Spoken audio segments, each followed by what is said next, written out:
This episode of the podcast is brought to you by New Bloom Labs.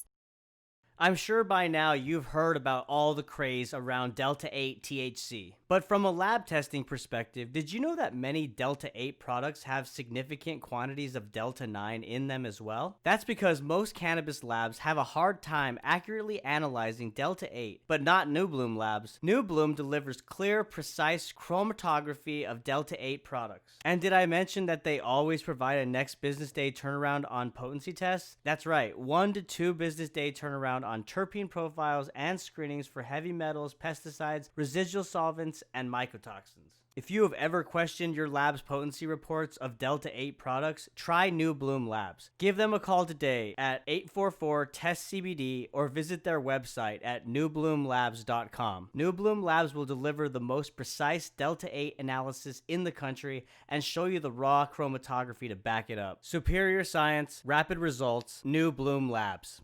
Hello, my fellow people of the plant. Kevin Carrillo here, and welcome to another episode of the Cannabinoid Connect podcast. My guest today is Texas Senator Nathan Johnson.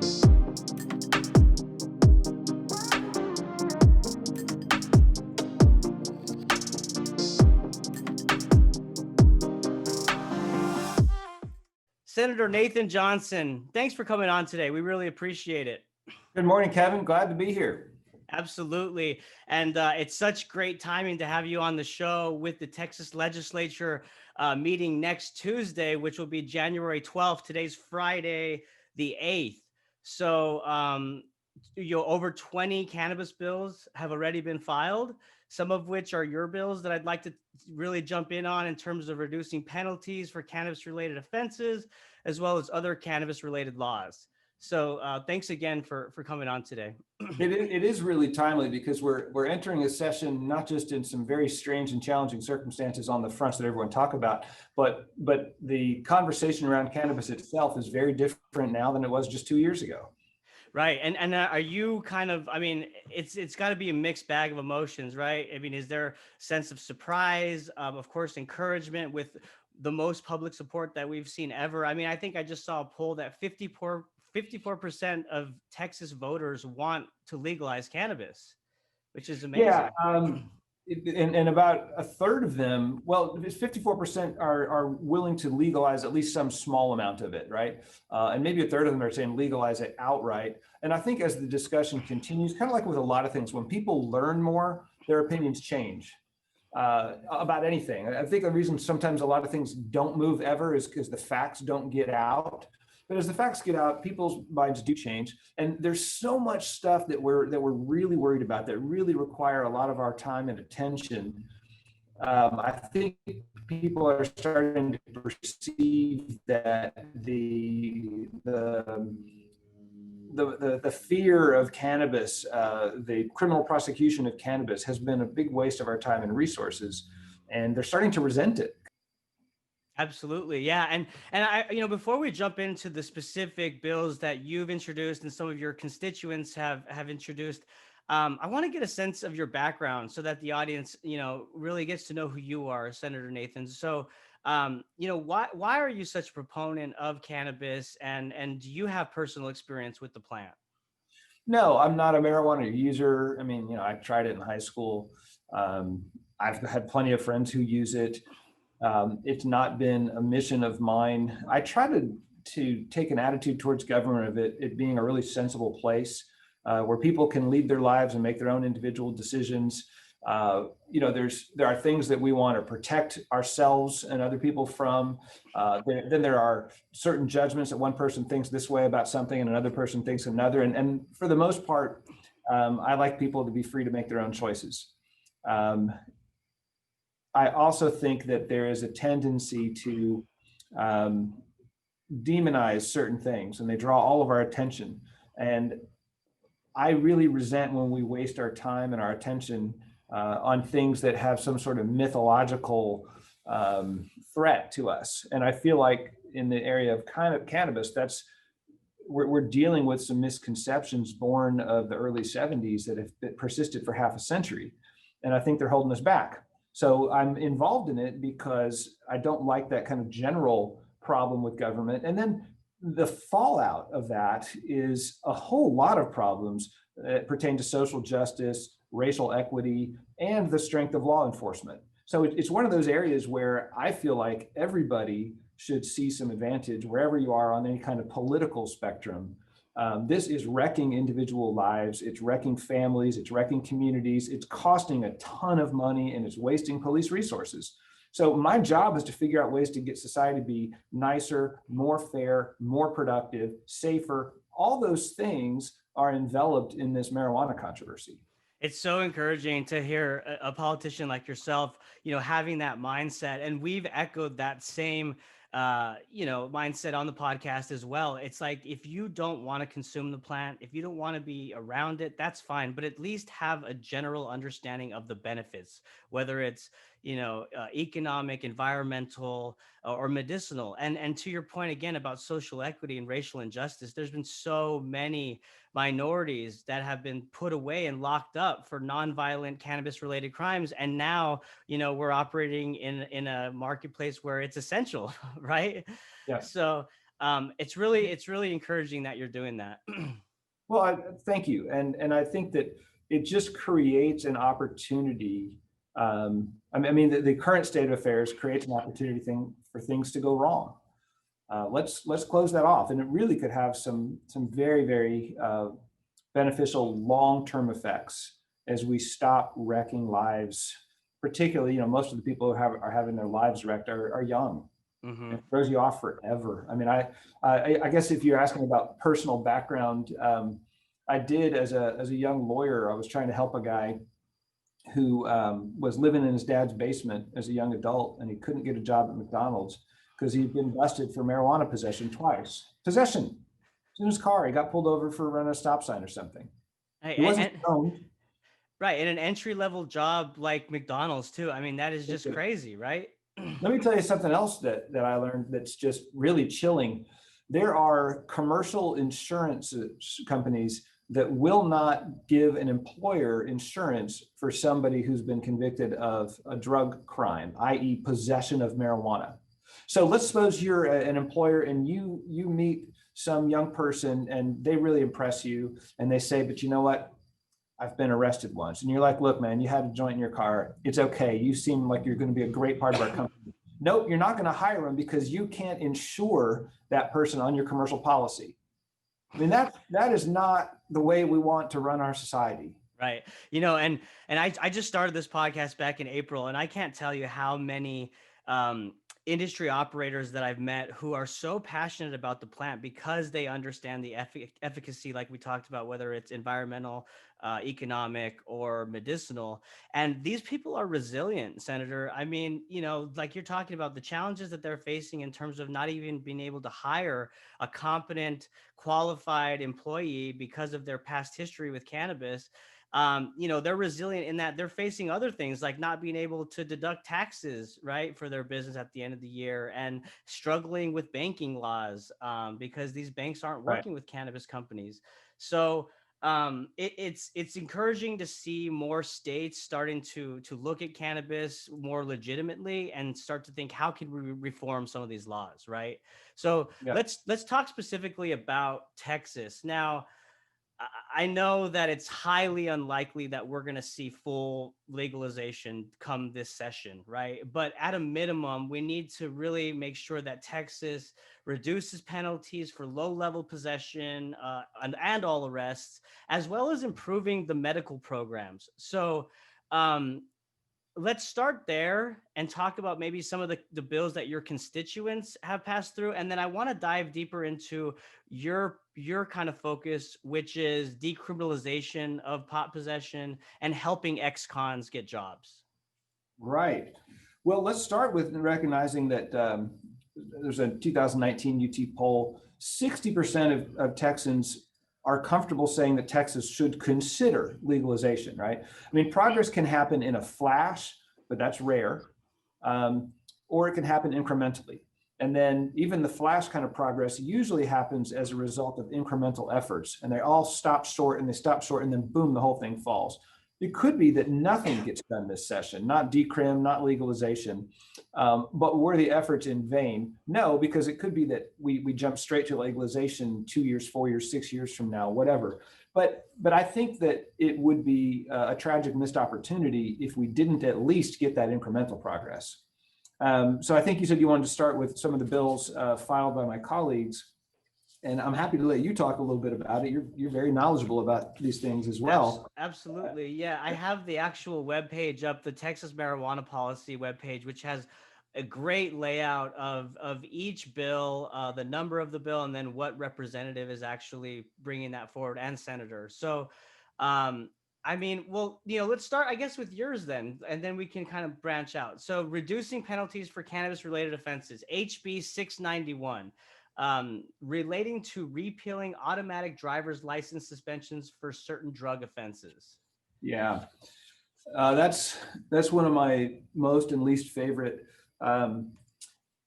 This isn't really so much about decrim broadly. It's about something very specific, and it dates back to a 1970s misguided federal law that the federal government required the states to suspend the driver's license of anybody who has any drug conviction.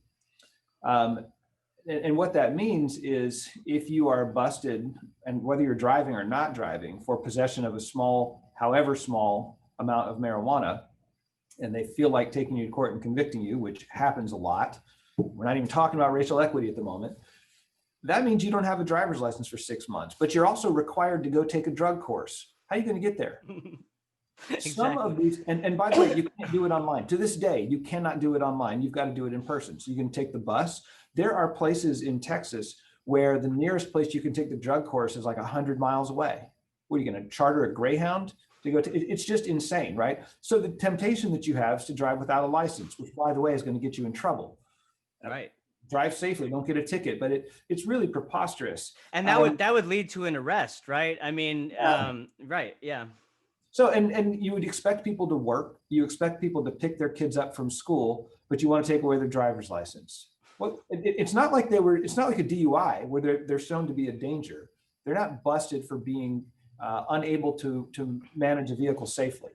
So it's one of those really misguided policies. I think over 40 states have already, the cool thing about the dumb federal law is it gave states the power to opt out of it. So it's a 2-stage process. So I have to file it in 2 pieces. I filed it last session. What I believe happened is it's one of those good bills that doesn't make it through because Texas makes it hard to pass legislation. And we're bringing it back. And we've got really strong bipartisan support for it. Republican sponsor in the House, James White. We've had some forums where we've had judges talking about it, and I think it's just one of the worst laws we have, really damaging to people. It's going to cost you about $1,000 in various fees, fines, and course costs in order to get it back. A lot of these people don't have $1,000. Then they're going to get in trouble for not paying it, and they're going to get some other citation and get hit with court costs for that. It's like they get caught in that web, right? And once you get caught in that system, it's hard to get out at that point, and you really didn't have a chance to begin with. I do expect people to be responsible. I want them to go to work. I want them to take care of their kids, pick them up from school, do all the things you need to have a car for. So why am I taking away their driver's license? Right. I want to dive deeper what you talked about when you talked about bipartisanship for that specific bill. But like, what is the mood overall when it comes to Texas Republicans, right? And their stance when it comes to marijuana reform. It's clear that Texas is a state that likes to generate revenue, right? And we've seen it with oil and gas and other industries. And with the landmass that Texas has, I would imagine that some of these Republican lawmakers would say, there's an opportunity here. But is there some hesitation on their end as well? And what is that hesitation? And if it's on the Democratic side, explain that as well, please. There's not a lot of hesitation on the Democratic side. It's not the most comfortable issue for some districts. But for the most part, the Democrats are not going to stand in the way of a legalization effort, and a lot of them would lead the charge. The Republicans are kind of split on this one, and it can be hard to predict, but a lot of the more conservative members kind of take a libertarian approach to this, as well as a revenue approach. They hate taxes, but if here's a new product subject to the same tax system that we have that brings money in, That's great. You'll see some of them that take that position, but there is still this kind of moral cloud hanging over it. And there's a long tradition in the Republican Party of kind of a moral opposition to a lot of things, and marijuana is one of those things. And it's hard to shake those. Now, minds and attitudes do change over time. The lieutenant governor in particular has been staunchly opposed to any kind of loosening or reduction in penalties for marijuana. We did see a little bit of progress with that last session, though, when we saw the first compassionate use bill come through. It was inadequate. It was woefully inadequate, but it was a major move. And I think it's quite possible that the lieutenant governor's attitudes can evolve over time as he gets more comfortable with what the consequences of decriminalization would be, as the people who support him or generally support the Republican Party come around to saying, you know what, I really don't want higher sales taxes. Where else could we get money? Oh, marijuana. Oh, look, that state legalized it and everything didn't go to hell. So it's an incremental process. And I think that the more the dialogue continues in a respectful, rational way, the easier it is to move it forward. And that's really why I'm offering a decrim bill.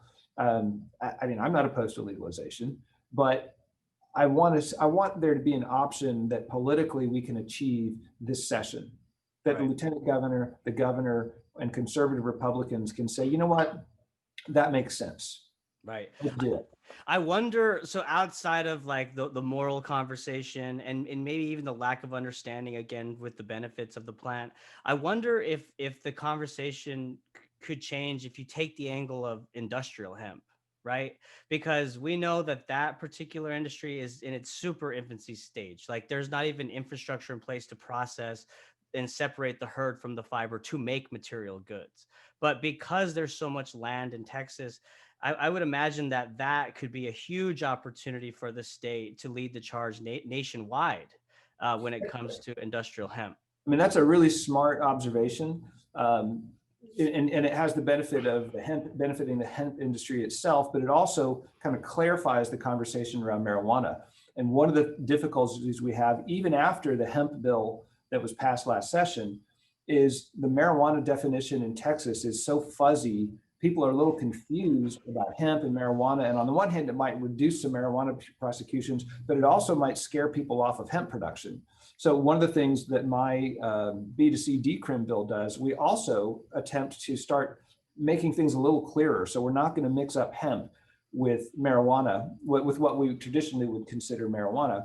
And that should free up the hemp industry to move forward, which may in turn make people more comfortable with this whole cannabis plant to begin with. Right. Yeah. I mean, that's a great point. And I do see that they might be more open to the dialogue, right? If they see that there's more applications for the plant than just hitting a bong, a college kid in his dorm room or whatever, Right. Yeah. Absolutely. So this lack of clarity really has a few different aspects to it. One is the confusion around hemp. The other big injustice that I think I'm guessing is going to be one of those things that gets you mad is the treatment of marijuana concentrates, and the penalty structure around those things. And there was a kid in Williamson County a couple of years ago prosecuted because he used hash oil to make a batch of brownies. And when figuring out what to charge him with, they weighed the whole tray of brownies. And that deemed the quantity of illegal substance he was using. And he didn't get it, but he was subject to a 99-year prison sentence. That to me right there, that example shows no effort in like trying to figure out how to make sense of all this, right? That is kind of the laziest approach because it's batter, right? There's so many ingredients that go into brownie. And to accuse that person of that amount is ridiculous. That's so wrong. So our bill will make that not happen anymore. That's because we're breaking down the definition of marijuana. And when it comes to marijuana concentrates, instead of kicking them into a federal class 2 penalties group, which makes it a big time felony with lots of years of prison, we're going to look at the THC content of the concentrate and the THC content of the plant. And if you're using a recreational amount of either one, the penalty structure is going to be the same. We are not going to treat the concentrate as if it's heroin or illegally trafficked plutonium when it comes to sentencing people, because it doesn't make sense. We're talking about recreational use at recreational doses. So we want to eliminate the possibilities for absurd penalties wherever we can. Yeah, I was always confused by the definition and the criteria of the Schedule 1 listing, because like I think it's no medicinal use or benefit at all, addictive properties, like right there, boom, THC and cannabis is out of that conversation because it's not physically addicting. And it's just crazy the way that they're classifying it. And even I think descheduling it from Schedule 1 won't even really help move the industry forward unless it's completely removed from the schedule listing, and treated as alcohol or dietary supplements, on the CBD side, which we're waiting for FDA consumer oversight on that. And what are your thoughts on the lack of consumer oversight for CBD products? I mean, you're in Dallas, right? There's tons of CBD stores everywhere, and it's kind of, we don't know what are in these products right now. Yeah, I'm very, not very anything. I'm not knowledgeable on the subject. I mean, actually, we're in a discussion. I'd love to hear you educate me on the subject. There's not a lot of regulatory oversight, is what you're telling me. What we're seeing right now, I mean, nationwide, but specifically in Texas, is that we're in our first grow season. 2018 was after the Farm Bill, right? Last year was the first grow season, and some farmers have stepped back, didn't grow, others did, and kind of are trying to dial it in, test it here and there. But there's an oversaturation. There's too much product right now that farmers are sitting on, and it's high quality, good stuff. But because of the lack of consumer oversight from the FDA, there's a lot of bad actors in the space, and there's a lot of snake oil. I had one guest on who his testing lab was issued to do a nationwide study to see what are actually in these products. And he did a whole thing on Amazon where he got all the CBD products from Amazon, and 80% came back with no CBD in them at all. So what that tells you is that, there's a lot of bad actors, and then there's detractors in the industry, because the people that are really trying to do good and improve people's lives with this plant, these people are trying these Amazon products and they're going, nope, it doesn't work. I'm out of here. See you later. And it's just really muddying the whole playing field, Yeah, and then it reduces the possibility that anybody can actually sell the legitimate product. Right, exactly. So, yeah. But what you bring up here is that there is a great deal of this that's in the federal domain, right? And then there's a lesser scope of stuff that's at the state domain where I get to play around. But it also requires a little bit of coordination between state and federal laws. In fact, another problem with Texas marijuana definitions is they conflict with the federal definition. So we want to clean that stuff up too. How do they conflict? What's that? How do they conflict? How are they different? Oh, I don't mean to put you on the spot. We can always look it up after. It must be the percentage level. It must be the THC percentage level. It's on the definition regarding two subspecies of the genus cannabis. You have cannabis sativa, which is regulated one way, and then cannabis indica, which is regulated another way. And that's a place where Texas and federal law don't line up. And Texas, of course, has an inconsistency that could lead to unjust prosecutions. In practice, it hasn't very much. But again, I don't like that potential out there because it can be abused. Right. So that's just one possible way. I'm sure there are others. Of course. What I was going to say is you all have your work cut out for you. Because you've got to work with government at multiple levels. You've got to work with agency oversight, as you're talking about with CBD oil. You're going to have agency oversight. If things do move along in legalization, you've still got banking issues. You've got, it's a huge scope of different kinds of work that are going to have to be done over many years, whatever we get done this session. But I do feel, we all feel that the issue is advancing. And that's what's positive, right? Like you said, these incremental wins, whether it's full-blown legalization the first year, or even us bringing these topics to the forefront to have a conversation Exactly. and prioritizing them, right? I mean, that's huge in itself. The fact that the Texas legislature is even, focusing on this right now is I think a win. And it'll happen. It's not a matter of if, it's a matter of when, right? And it's just it's education, I think, is the most important thing, I do too. And that's why I was saying your work, because it wouldn't come up in the session were it not for the work that all you and others are doing on the education front. Well, thank you. I appreciate that. And I appreciate you coming on because, hey, you're right on the front lines. So it's good to hear from people doing that. I want to jump in to one of your other bills. So this is also related to reducing penalties for cannabis-related offenses, SB 460, relating to reducing criminal penalties of possession of marijuana. Is this the concentrate bill 460? So you went over that one. Okay. Well, it's my concentrate bill is a standalone because I want that penalty reduction to happen. But I also incorporated the same stuff into the B2C bill. That's now, right. Actually, the B2C bill hasn't been filed yet because we're still working on it. We've been talking with hemp growers. We've been talking with experts in law enforcement. We're really trying to get a bunch of different perspectives. So I'll probably update that cannabis concentrate bill to include some of the work that we've been doing for the larger B2C decrim. Got you. Okay. And it is important, you bring up the hemp growers. They've got an important thing to contribute to this discussion. Law enforcement has concerns. We want them on our side, not opposed to us if we're moving forward with this bill. So we've been able to have really good, productive conversations with cannabis advocates, hemp growers, hemp marketers, law enforcement, healthcare workers, researchers, really trying to make a bill that, as you said, makes sense. Right, exactly. So what do you like, what does the process look like when the Texas legislature meets? Like, obviously marijuana is not the only issue that y'all are discussing. So I guess it just kind of gets baked into the agenda and then y'all vote, and then do you reconvene? Like how does all that work? We don't actually vote on a bill until 60 days into the session. The session's 140 days long. The first 60 in a normal year were spent milling about the floor. Sometimes we're doing a lot of ceremonial stuff, but that's when you're actually talking to all face to face. You go over to the House, you talk to your colleagues in the Senate. Where are you in this issue? Can I come visit in your office later? I'm going to have my staff call yours and we're going to send you some information on this bill. You spend a lot of time building coalitions, finding out where your resistance is.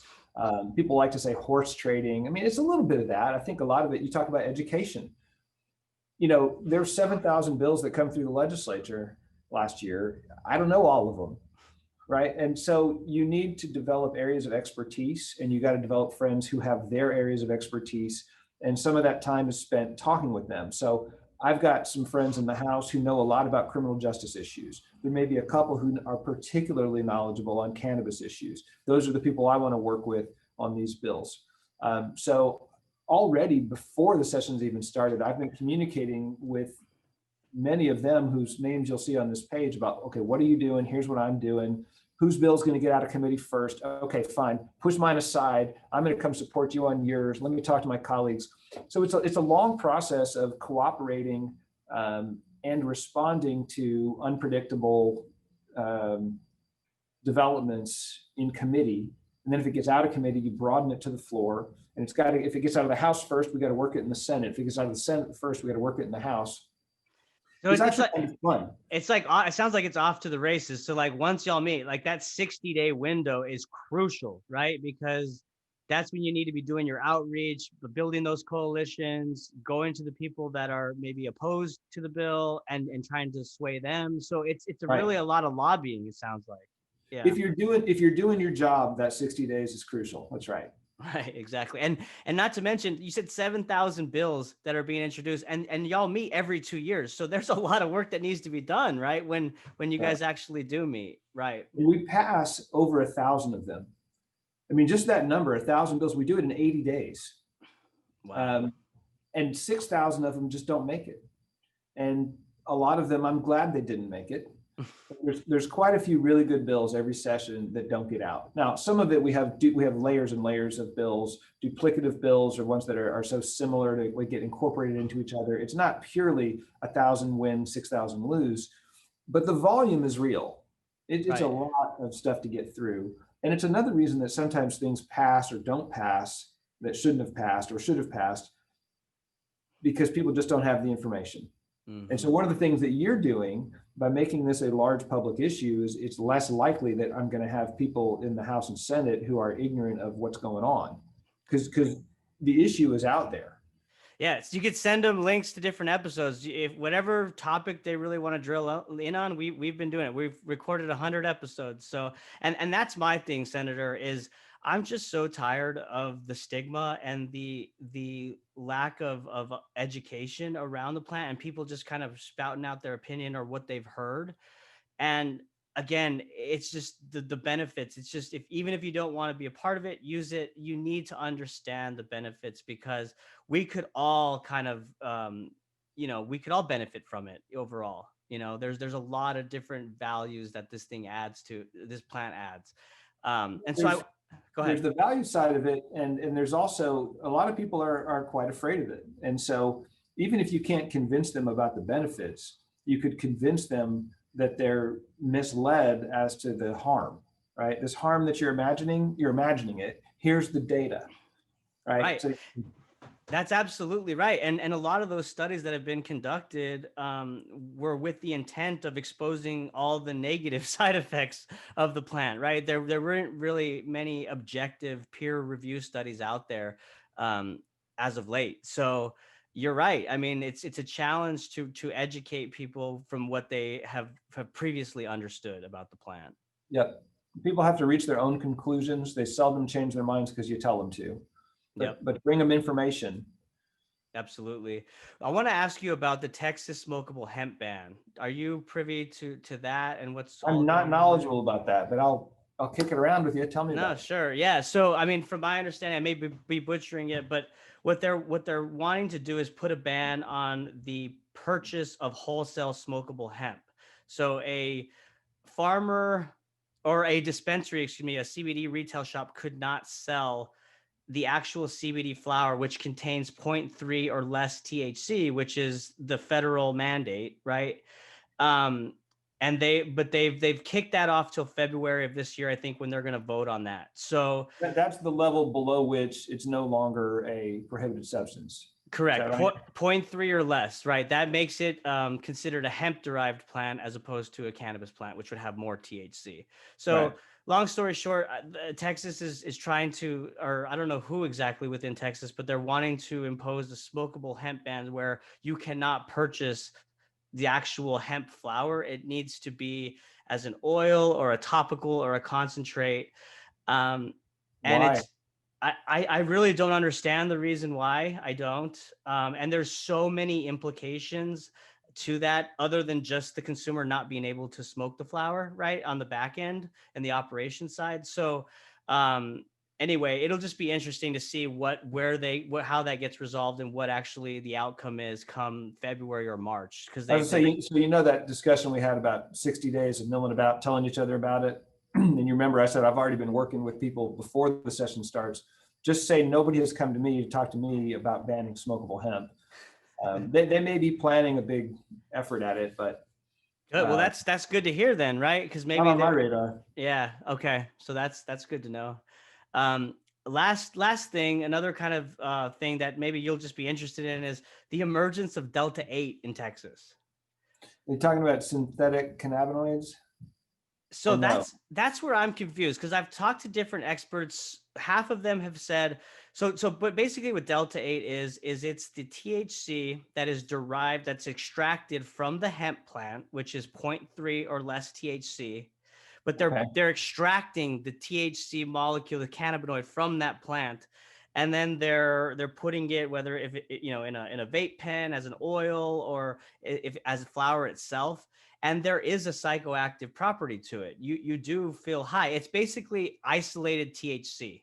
They're isolating that one cannabinoid, and that's what it is. And it's kind of a loophole in a way because CBD retail shops are able to sell Delta 8 because it falls under that criteria, which It it's came from a non-prescribed plant. Yeah. right. So it's just funny how we see state and local and federal governments continuing to try to, keep this prohibition on, I would say, just that one THC cannabinoid, right? But they're still finding a way in, people are Well, still, interested in the recreational side of it, the therapeutic side of it, so it's just so interesting. I don't know about Delta 8, but I do now because you've educated me on it.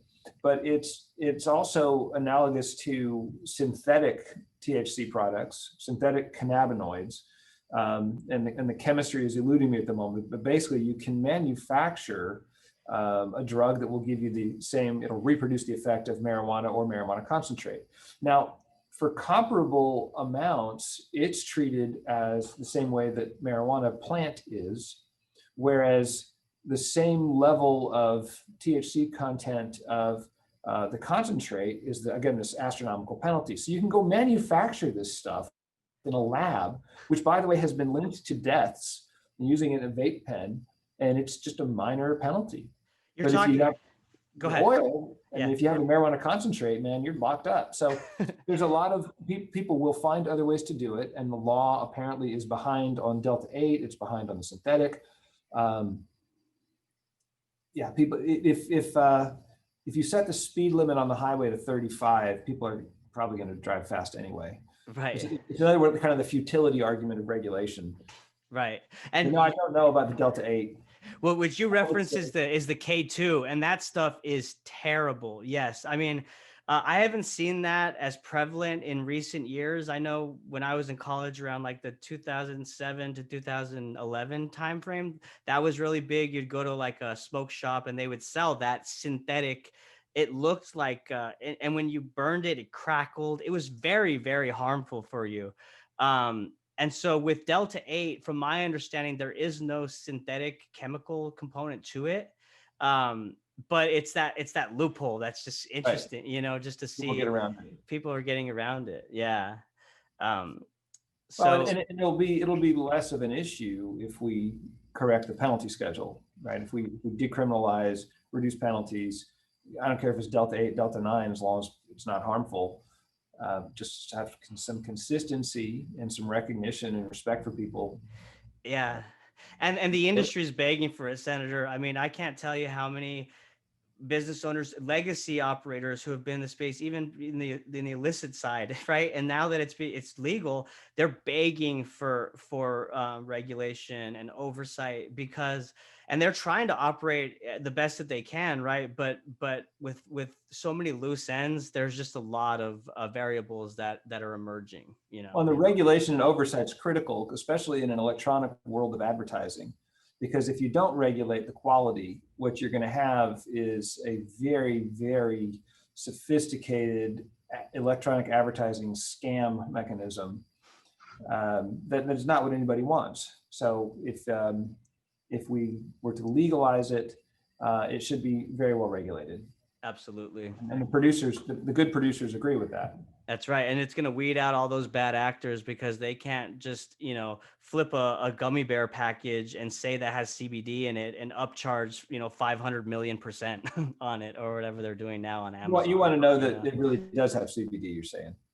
Yeah, that will actually have products that contain high quality, good, CBD, because right now there's some that don't even have it at all. They're just kind of false advertising the products. So.